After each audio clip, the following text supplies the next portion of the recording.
ஒரு அம்மா பையன் கையில் 2 ஆப்பிள் கொடுத்துட்டு போயிருந்தாங்க. அவன் ஒரு ஆப்பிளை கடிச்சிட்டு நின்னான். சரி இந்த ஆப்பிளை நீ சாப்பிட்டுக்கோ, அந்த ஆப்பிள் அம்மாவுக்கு கூடனாங்க. படக்குன்னு அந்த ஆப்பிளையும் ஒரு கடி கடிச்சிட்டு ஃபஸ்ட்டு கடிச்சாமல அந்த ஆப்பிளை கொடுத்து இதை சாப்பிடுன்னா. அவங்க அம்மாவுக்கு ரொம்ப எரிச்சலாயிருச்சு. நான் தான் அந்த ஆப்பிள் தான் சொல்கிறேன்ல, வேணுன்னே அதையும் நீ எச்சிப்படுத்திட்டு இதை கொடுக்குறியே, இப்போ உனக்கு எவ்வளோ திமிரு அப்படின்னாங்க. அவன் சொன்னான், இல்லைம்மா இந்த ஆப்பிளை முதலே கடிச்சேன்னா இது லைட்டாக புளிச்சிச்சு, இந்த ஆப்பிளை கழிச்சு பார்த்தேம்மா இது ரொம்ப புளிச்சிச்சு, அதான் அதுக்கு இது பரவாயில்லையேன்னு உனக்கு இதை கொடுத்தேன். நம்ம அண்ணன் தம்பி அக்கா தங்கச்சி நம்ம குடும்பத்திலே பாருங்களேன், எல்லாரும் அண்ணன் தம்பியோடய இன்றைக்கி இருக்கிறோம். சின்ன வயசில் எப்படி இருந்தோம் அதே ஒற்றுமையோடு இன்றைக்கி இருக்கிறோமா சொல்லுங்கள்? எத்தனை பேர் மனசாட்சியை தொட்டு சொல்ல முடியும்? என்னைக்கோ நடந்த ஒரு சண்டை, என்னைக்கோ நடந்த ஒரு பாகப்பிரிவினை, என்னைக்கோ கொடுத்த ஒரு 5 பவுன் நகை இன்றைக்கி இந்த உறவெல்லாம் பிரிச்சிருச்சா? இப்போ எவ்வளோ யோசிச்சு பாருங்களேன். வீட்டில் இருக்கிற ஒரு அம்மா இருப்பாங்க பாருங்கள், இந்த சூழல் இவ்வளோ மோசமான சூழல் அம்மா எப்படி ஒருங்கிணைப்பாங்க பார்த்துருக்குறீங்களா? இந்த வருஷம் பங்குனி உத்தரத்துக்கு எல்லாரும் குலதெய்வம் கோயிலுக்கு வர்றீங்க. அப்பா இறந்ததுக்கப்புறம் யாருமே வரல. என் மேலே மதிப்பு இருந்தால் அன்பு இருந்தால் எல்லோரும் வரணும். அம்மா கோவமாக சொல்லிடுவாங்க. அம்மா சொல்லிட்டாங்களேன்னு அண்ணன் அக்கா தம்பி தங்கச்சி அவங்க குடும்பத்தை கூட்டு போவோம். இந்த அம்மா கிழவி சொல்லும், ஏண்டா பெரியவனே உனக்கு ஞாபகம் இருக்கா, இந்த சின்ன பையன் 5ஆப்பு படிச்சுக்கிட்டு இருந்தான், நீ அப்போ 10ஆப்பு படிக்க, நீ 8ஆப்பு தானடி படித்த?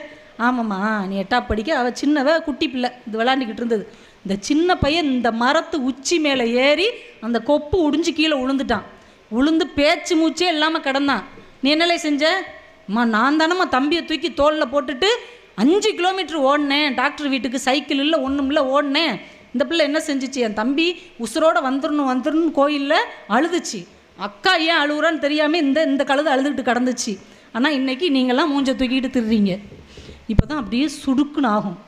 இந்த தம்பிக்காரன் ஒரு வீட்டு பிரச்சனையில் அண்ணங்கிட்ட சண்டையை போட்டு வந்திருப்பான். அப்போ அவன் உணர்வான், 5ஆப்பு படிக்கும்போது நம்ம கீழே விழுந்து சாக கடந்திருக்கோம், அண்ணன் தூக்கி தோளில் தூக்கிட்டு 5 கிலோமீட்டர் டாக்டர்கிட்ட ஓடி இருக்கான்.